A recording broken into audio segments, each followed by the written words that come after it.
Welcome back to Barndominium, newbies everyone. We're back with another video this week. Thank you for subscribing. We are inside the Barndominium. We're going to be showing you the whole framing of the interior. We're going to show you the separation of the rooms, bedrooms, bathrooms, and everything that we had to do. We're going to show you all the tips and tricks of installing doors, and we're going to show you the way we did it. We're not saying that this is the only way of doing it, but this is a good way of doing it, and we chose it that way. So let's go.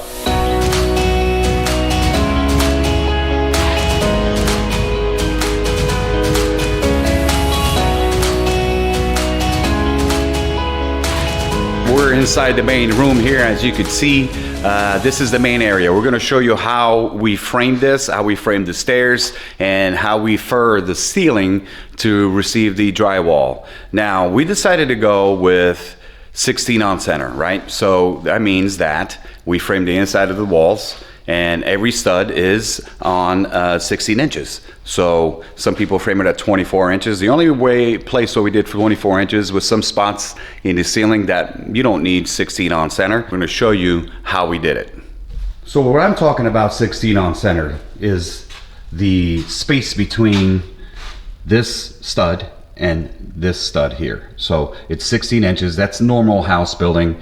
And we decided to go that way, keep everything nice and tight and nice and structured. I'm gonna pan up so you could see how we did this.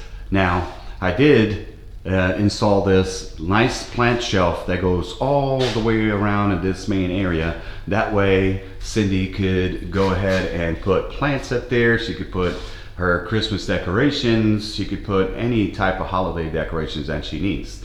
And as we further go up, we decided to go and we furred the ceiling there with 2x4.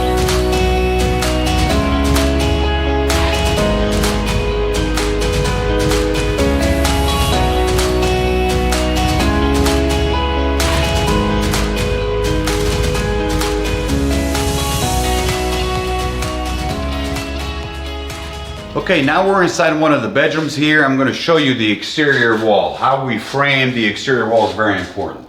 At first, we were going to go with face. So what that means is we were going to turn these studs and we were going to screw them right to this metal beam here.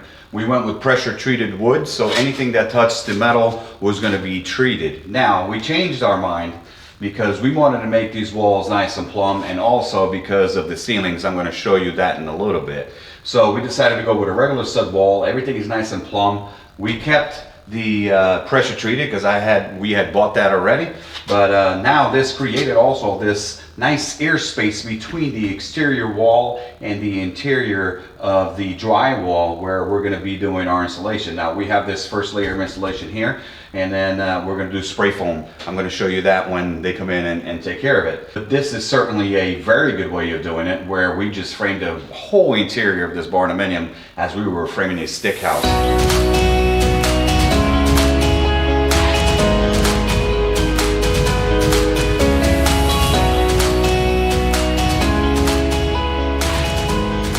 Inside of the bedrooms, on the sides, on the lean-to of the Barndominium, we had to frame down the ceiling. We had 12-foot ceilings. We had to frame them down to about 9.5 on this side to about 8.5 on that side. We used 2x6 yellow pine, nice and hard, so it wouldn't sag. I didn't want to use 2x4s because I was afraid of them sagging once we start hanging drywall. We had to frame down the ceiling so we could run all the AC, all the electric, and all the networking cable. Also, much easier, because if you were to do the drywall right through to the ceiling here where the metal is, it wouldn't give us enough room to run lighting, all the fans, and all the recessed lighting that we want to have. So I'm going to go up there and show you guys what we have going on up in the ceiling. All right, so we're up here on the ceiling, and I'm going to pan here. You could see all the AC supply and everything else is run between the 2x6 ceiling and all the metal framing up there. We needed this space to run all this, so when you're building a Barndominium, it's not like a regular house, so you got to figure stuff out. Ceiling here and this part was about 12 feet, and we framed it down to about 9.5 feet on one side and about 8.5 feet on that side. And again, all 2x6 yellow pine, not spruce, the hard stuff. All right, so now we're back in our dining room, dinette area. So the kitchen is to the right of me. As you can see, we have these big boxes that we had to build. So we incorporated this box into a nice tray ceiling in this area. These boxes are 24-inch interior because we had to run the AC system from this side to the other side of the Barndominium. This is stuff that you don't realize that you have to do when you're building a Barndominium with metal columns. You can't go and you can't drill through the metal beams. So this tray ceiling was created to incorporate all the wiring and the AC system to cross from one side of the Barndominium to the other to feed everything. Also, we ran plumbing because the water line for the refrigerator had to also go inside one of these boxes because the filtration system will be in our mudroom. So this is stuff that you need to take into account when you're building a Barndominium and stuff that comes up as you're framing the interior. This is the way that we came up with a solution for the problem that we had at the moment. We incorporated this nice tray ceiling. It's going to look pretty cool. We're going to put some lighting under there, and it'll be part of the whole structure, and you wouldn't even notice that, you know, it was made to run the plumbing, the electric, and the AC.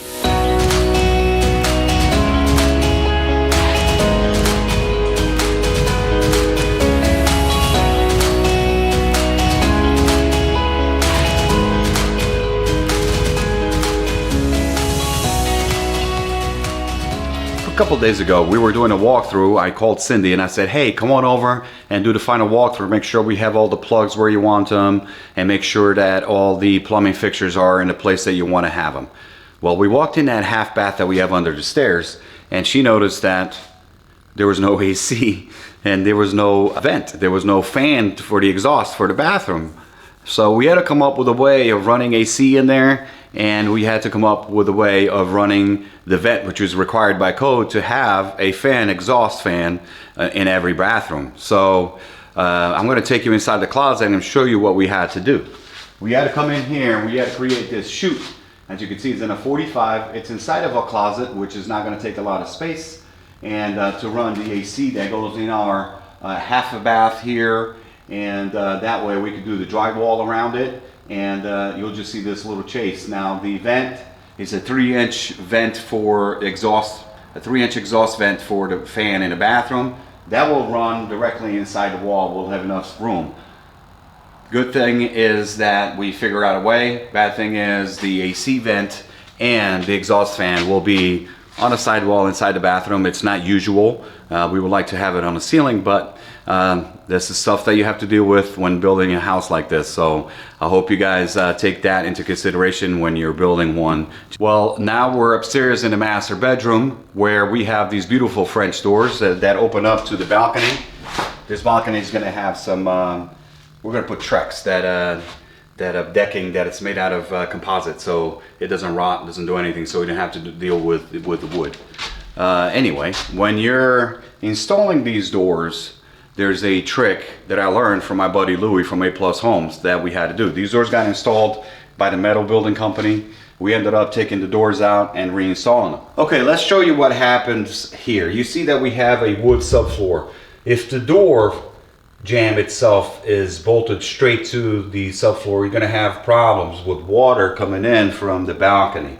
So what we had to do was we uninstalled the door. We took the door out, and I'm going to show you there's an aluminum pan under here that I went to Quality Roofing locally here in the city of Bunnell, and you give them the measurements of the door. They create this pan with a lip in the front where it prevents the water from coming in from under the door and damaging your subfloor.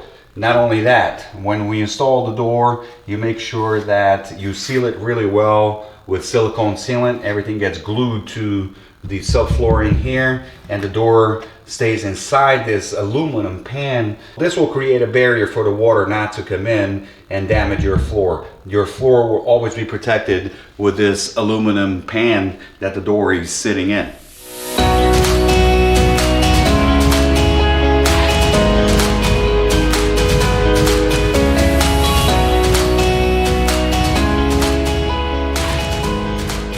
Please, 16-ounce center when you're framing the interior walls. make sure that you're using 2x4. You could use 1x2s, furring strips on the side walls and on the ceiling, or 1x4s. We chose to go with a 2x4. It's sturdier and it gives you a nice airspace between the exterior wall and the interior. So you have the metal shell on the outside, frame the inside of your Barndominium as you're building a stick home. I think that's the only way to go. It makes everything sturdy, makes all the walls nice and plumb, and it makes everything nice and secure. All right, everyone, that concludes the video for this week. I hope you guys enjoyed it. Again, I'm not saying that this is the only way of framing the interior of a Barndominium, but I think this is a damn good way where we frame the interior walls just like it was a regular stick home and not just a Barndominium, not with just furring strips. So next week, we're gonna show you a video of the electric service. I'm gonna be bearing the electric line from the house all the way to the front of the street. All right, please subscribe, like, and share with your friends. See you guys next time.